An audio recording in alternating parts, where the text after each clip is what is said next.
Hi! So one thing you may or may not know about me is I make a living as a musician. I went to college and got my bachelor's degree in music education. I currently teach music full-time, but I also make a pretty decent living performing.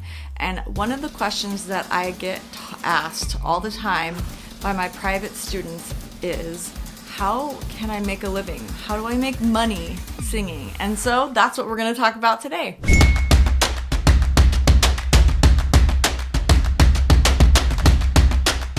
So before you even start working on trying to do anything paid, you've got to get out there and do some free work. And the reason you have to get out there and do free work is you have to create a singing reel. Now, I don't want to go into way too many details on what a singing reel is. If you want to know more about that, let me know and I'll definitely let you know. But your singing reel is about 1 to 4 minutes long, and it's a bunch of examples of the things that you've done to prove that you are an experienced singer. They want to see you on stage. They want to see you acting and singing. They want to see you rocking out with a rock band. Whatever it is that you're looking for as a musician, that reel should consist of a bunch of you showing that you've experienced it so you know what to do in a professional situation. The next thing I would do is start to put together a binder with sheet music for all of the genres that you can do. Now, if you want to do musical theater, I would suggest that you find several styles of musical theater so you're ready to go. You're usually going to audition with 16 to 32 bars of a song. So just a short 1-minute snippet of the song. You're not going to be doing the entire song in most situations. But it's a great idea to not only have the sheet music for a variety of styles of musical theater within your vocal range, to have some pop and rock thrown in there. Classical music. If you're capable of doing all of those styles, have that portfolio put together of all of that music so when an audition pops up, you're ready to go. You're locked and loaded and ready to go. Now the next thing, and arguably the most important thing, is probably your vocal or singing or performer's resume. It looks a lot different than a typical resume with your objective and your work experience. Well, obviously you are going to be putting your work experience, but more so your vocal experience, your theater experience. If you're a theater person, your acting experience. All of that is stuff that adds up to showing that you're capable of being on stage and you're trustworthy. And so if I were you, before you even start thinking about putting the resume together, I would go online and research what a performer's resume looks like. It's quite different. And at the back of that resume, you're gonna need a headshot. Now, it's the business. People want to know what you look like. You are the face. You are your product. And so you need to invest in good professional headshots. There are lots of people out there that claim to be photographers. An iPhone picture is not going to cut it. You should get out there and get professional headshots. And you can look up what those look like too and find really, really great photographers all over the world that can get you really decent headshots. So, vocal reel, vocal portfolio, resume, headshot. Once you've got that, you're ready to start submitting yourself. Now, if you're starting to submit online with websites like Backstage, there is a whole process where you can just keep everything uploaded into their system. There is a monthly fee, but you keep that up there in their system and it's easy to click and submit for anything that seems interesting and maybe is paid. But again, you kind of have to pound the pavement a little bit and get out there and do some free stuff to build that resume before you're gonna seem legit. The other great thing about just getting out there and being in front of as many audiences as you can and being around as many musicians as you can is really almost every business is about networking. And being a musician is a lot about networking. There are a lot of fish in the sea. There are a lot of people that are singers and have all kinds of levels of talents.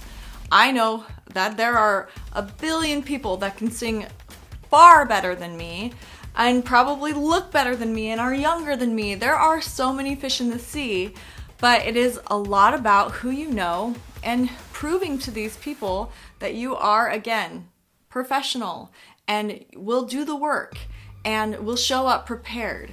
And so I want to now go into the steps of what I've done to now find paid work. Again, if you go to an audition, that's one thing, but I am more of a rock pop singer. I love to do cover music. And so what I do professionally now is I sing in a wedding and corporate band. And a lot of people ask me how I get here. And this is what I did. I first started by going out and singing with like duos, guitar players and piano players at like wine bars and things like that. Generally, the pay was not great, but it was enough to get me experience and get me meeting people and being around musicians and just feeling more confident on the stage. And then I took the leap and started my own band. It was a bar band.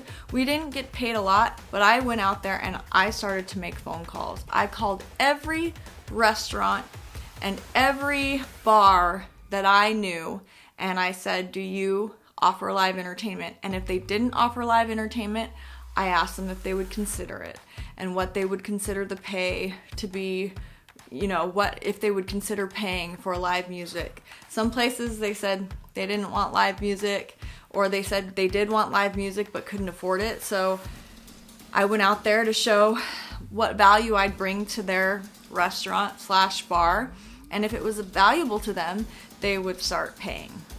Now, after I did that for several years, the next thing that I did was I started to want to step it up. And I started to research online where the big paying bands were, the better paying bands were, the bands that were working in the bigger fields where the money is, in wedding and corporate events. People want quality for their corporate events and their weddings. They're going to look for the best of the best. So they're not looking for a bar band. And they're willing to pay a little bit more for something that is going to be quality. And I knew at that point that I could bring quality to these people. And so, because I had a lot of experience and I knew how to be professional, I knew how to dress, I knew how to be appropriate. And so I started to submit myself. I went on websites like The Knot, Zola, and I found who I thought would be the top bands. And on those sites, a lot of them list the bands from the most experience, and you can see how many times they've been booked and how many stars they have and what their ratings are. And I literally probably submitted to 100 bands that were in my area. Now I'm in Southern California, so the options might be a little bit bigger for me here in Southern California. They probably are. San Diego is one of the #1 wedding places in the entire world because the weather is pretty much perfect all year long. And so I do have a bigger pool to grab from. And so I did. I literally submitted to every band. And you know, most of the bands were pretty set. They had their singers, they had their people. But I started to get emails back. And even if they said, no, I'm sorry, we're set, I said, you know what? No problem. Best wishes to you. If you're looking for a sub, please consider me. And that led me to being invited to sub in for a band. And as I subbed in and showed that I could continue to be a quality sub, that then led me to getting to know other people that worked in that industry, other drummers and guitarists and bass players and horn players that all worked in the wedding and corporate industry. I made the connections, I networked, and they're all freaking fantastic people.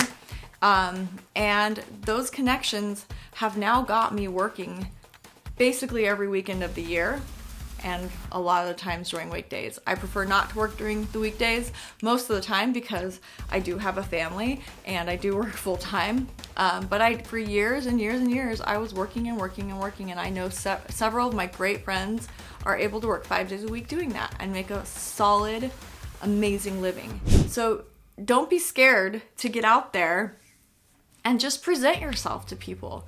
Even if they don't love you, your face has still been implanted in their mind. And this whole process is a learning process, and it's exciting.